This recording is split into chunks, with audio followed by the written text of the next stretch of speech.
Hello everyone and welcome back to another video. आज हम बात करने वाले हैं यूपीएससी सिविल सर्विसेज एग्जामिनेशन की। ये एग्जाम क्या है और इस एग्जाम का पैटर्न क्या है और इसका सिलेबस क्या है। देखो, इस एग्जाम के थ्रू ना गवर्नमेंट की वेरियस सर्विसेज में लोग रिक्रूट होकर के जाते हैं, जैसे कि आईएएस हो गया, आईपीएस हो गया, आईएफएस हो गया एंड आईआरएस हो गया, मतलब रेवेन्यू सर्विसेज हो गया, ऑडिट सर्विसेज हो गया। इसके अलावा जो गवर्नमेंट सेंट्रल गवर्नमेंट के group A group be posted है उन सब में रिक्रूट होकर के जाते हैं इस एग्जाम के थ्रू।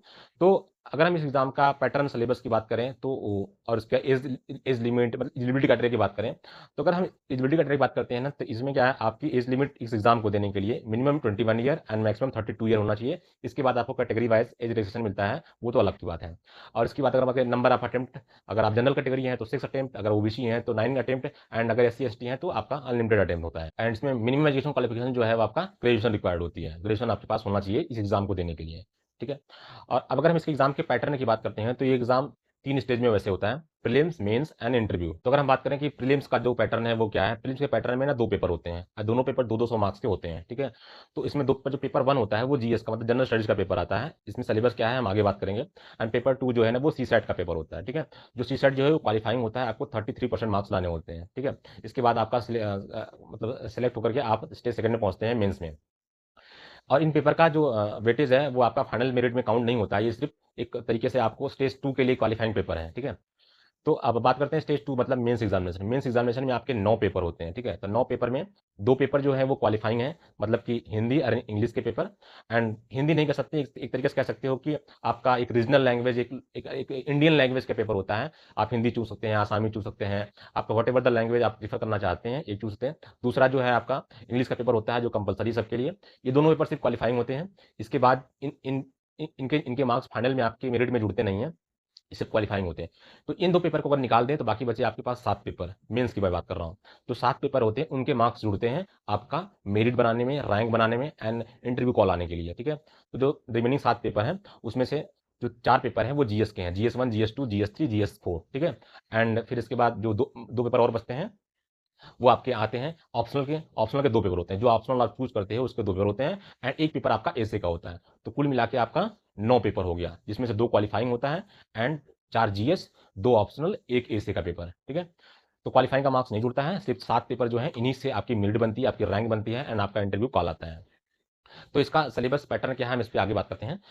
अगर आप ये दोनों एग्जाम को समझ चुके हैं तब हम बात करते हैं कि प्री का सिलेबस क्या है। तो प्री में ना 2 पेपर होते हैं, जिसमें एक जनरल स्टडीज का जो फर्स्ट पेपर होता है उसमें आपका current issue and international relations, India में करंट में क्या चल रहा है, schemes, programme, history, geography, polity, science, ठीक है, इकोनॉमिक्स, इन्वायरमेंट, ये सब टॉपिक आपके जीएस 1 में पूछे जाते हैं, जो आपका पेपर 1 होता है। एंड पेपर 2 में आपका सी सेट का पेपर जो है, जो ये प्री की बात हो रही है, जो सी सेट का पेपर है उसमें आपका कंप्रेंशन पूछा जाता है, रीजनिंग पूछा जाती है, एप्टीट्यूड पूछा जाता है। ये आपका होता है और ये क्वालिफाइंग पेपर है, सिर्फ सिर्फ इसमें 33% मार्क्स लाना है, मतलब 200 का पेपर रहता है और इसमें सिर्फ 36% मार्क्स लाना है आपको। ये तो गया प्री का सिलेबस। जब आप प्री क्वालिफाई कर लेते हैं, आप मेंस में जाते हैं, तो मेंस में आपको 9 पेपर लिखने होते हैं। तो 1 बाय 1 करके हम बात करते हैं इन पेपर का सिलेबस क्या है। तो अगर हम बात करें ना मेंस के सिलेबस का, तो मेंस में जो आपका पेपर 1 होता है, पेपर ए है जो है कि qualifying paper, paper B qualifying paper. Paper A के one of the Indian language भी आप कोई भी लिख सकते हो, आपके ऊपर डिपेंड करता है जो पेपर आपको लिखना है, हिंदी हो गया, आसामी हो गया, बंगाली, जिसमें आपको लिखना है। एंड पेपर बी आपका इंग्लिश का पेपर होता है कंपलसरी। ये क्वालिफाइंग पेपर है।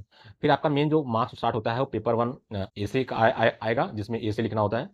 एंड पेपर 2 आपका जनरल स्टडीज 1, जिसमें आपका Indian heritage, culture, history, geography and world history and society वगैरह से आते हैं। और वहीं पर अगर हम बात करें जनरल स्टडी 2 का, तो उसमें आपका पॉलिटी, गवर्नेंस एंड इसके बाद सोशल जस्टिस, इंटरनेशनल रिलेशंस, ये सब पेपर 2 में आपके पूछे जाते हैं। एंड जनरल स्टडी 3 की बात करें तो उसमें आपका science and tech, economics and developments, biodiversity, environment, securities, ठीक है, एंड डिजास्टर मैनेजमेंट, ये सब पेपर 3 में पूछे जाते हैं। वहीं पे बात करें तो अगर पेपर 4 में, तो पेपर जनरल स्टडी का जो पेपर 4 होता है उसमें पूछा जाता है आपका इथिक्स, इंटीग्रिटी एंड एप्टीट्यूड, ठीक है। ये आपका एक ओवरऑल चेक करता है कि आपकी मेंटल एबिलिटी क्या है, आप कैसे डिसीजन लेते हैं as a officer, as a civil servant, आप क्या डिसीजन लेते हैं। तो ये इथिक्स का पेपर है। एंड वहीं पे अगर हम बात करें ऑप्शनल, तो ऑप्शनल आप जो चूज करोगे, ऑप्शनल के कई पेपर हैं ऑप्शनल के, आप जिसमें चाहो उसमें से जैसे एग्रीकल्चर है, एनिमल हस्बेंड्री है, एंथ्रोपोलॉजी है, बॉटनी है, केमिस्ट्री है, सिविल इंजीनियरिंग है, कॉमर्स है, इकोनॉमिक्स है, इलेक्ट्रिकल इंजीनियरिंग है, ज्योग्राफी है, जियोलॉजी है, सोशियोलॉजी है, स्टैटिक्स है, जियोलॉजी है, ये सब पेपर है मेंस के। मैं स्क्रीन पे आपको दिखा रहा हूँ, आप देख सकते हैं। इसमें से आपको कोई एक ऑप्शनल चूज़ करना है, सिर्फ़ एक। इसके 2 पेपर होंगे, आपको वो देना होता है। तो कुल मिला के आपके हो जाते हैं लगभग 9 पेपर मेंस में, जिसमें से 2 क्वालीफाइंग एंड 7 के आधार पे आपको मेरिट बनती है, ठीक है? तो ये टोटल है कि ये पेपर के पैटर्न क्या है, एग्ज़ाम के पैटर्न क्या है और इसमें क्या-क्या पूछा जाता है और इसके जो सिलेबस है वो आपको मैं स्क्रीन पे दिखा ही रहा हूँ। आप इसको जाके यूपीएससी की वेबसाइट से आप डाउनलोड भी कर सकते हैं। ये टोटल आपका यूपीएससी का मतलब कि ये सिविल सर्विस एग्जामिनेशन क्या होता है, इसके थ्रू रिक्रूट होके कहाँ जाते हैं एंड इसका एग्ज़ाम क्या है, पैटर्न क्या है, हमने आपको बताया।